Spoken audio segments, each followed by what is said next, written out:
कि बता मेरे यार सुदामा रे भई घड़े दिलों में बता मेरे यार सुदामा रे भई घड़े दिलों में आया।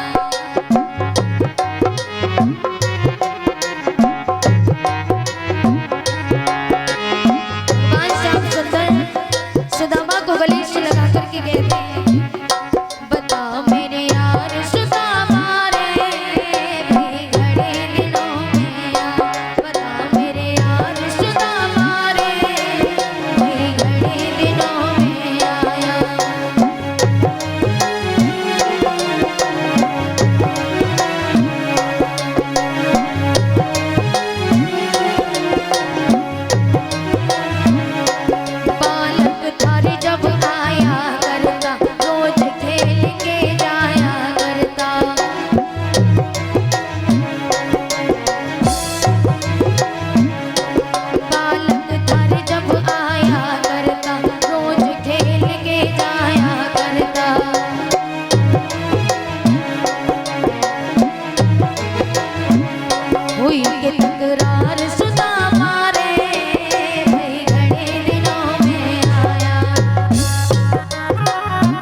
आज भगवान श्याम सुंदर सुदामा का हाल चाल पूछते हैं। सुदामा को 56 प्रकार के व्यंजन खिलाए हैं। तो सुदामा जो 3 मुट्ठी चावल भगवान के लिए लाए थे ना, कच्चे चावल, तो सुदामा सोचने लगे कि जिसके यहाँ 56 प्रकार के व्यंजन हो वो कच्चे चावल क्या खाएगा। तो उसी समय सुदामा ने वो चावल की पोटली छुपा ली। भगवान की दृष्टि पहुंची। भगवान ने कहा सुदामा तुम्हारी बगल में क्या है? बोले प्रभु मेरी बगल में कुछ नहीं। अरे जरा दिखाओ तो सही। बोले प्रभु मेरी बगल में कुछ नहीं है। आज भगवान ने जैसी देखी चावल की पोटली तो भगवान चावल की पोटली को छीन करके खाने लगे। पहली मुट्ठी खाए तो 1 लोक दे दिया, 2 मुट्ठी खाए तो 2 लोक दे दिए। तीसरी मुट्ठी खाने के लिए जा रहे थे तो रुक्मिणी ने हाथ पकड़ लिया। बोलो गोविंद भगवान की। बोले तीसरा लोक भी दे देंगे तो फिर आपके पास क्या रह जाएगा? सुदामा जी भगवान श्याम सुंदर के आ रहे बच्चों का ख्याल आया तो सुदामा जी विदाई मांगते हैं। बोले कन्हैया अब हमें चलना चाहिए, काफी समय हो गया। भगवान ने कहा ठीक है चले जाओ। अब सुदामा जी सोच रहे हैं लेकिन इसने दिया तो कुछ नहीं। इतने पैसे वाला होते हुए भी, इतना अमीर होते हुए भी, जिसके पास अनंत दासियां नौकर लगे हैं, 16,108 रानियां हैं, इतना सब कुछ होते हुए भी कुछ भी नहीं दे रहा है। अरे कम से कम कोई जाता है तो विदाई तो करते हैं, 10-5 रुपए से भी करते हैं। अगर ज्यादा नहीं हो तो हर कोई 10-5 तो देता ही है। तो ये तो कुछ भी नहीं दे रहा है। लेकिन सुदामा को क्या पता कि भगवान तो लोक दे चुके हैं। सुदामा सोच रहे हैं। सुदामा ने कहा भैया अब मैं जा रहा हूँ। बोले हाँ भैया चले जाओ, आराम से जाना। सुदामा फिर सोच रहे हैं। बोले कन्हैया तुम कुछ भूल तो नहीं रहे? सोच रहे शायद कुछ दे दे। बोले नहीं मैं कुछ नहीं भूल रहा। हाँ एक चीज भूला हूं। सुदामा ने कहा चलो याद तो आया। भगवान ने कहा कि हमारा भाभी जी से राम राम कह देना। जैसे सुदामा ने सुना बस इतनी सी बात, मैं तो समझा के कुछ देने वाला है।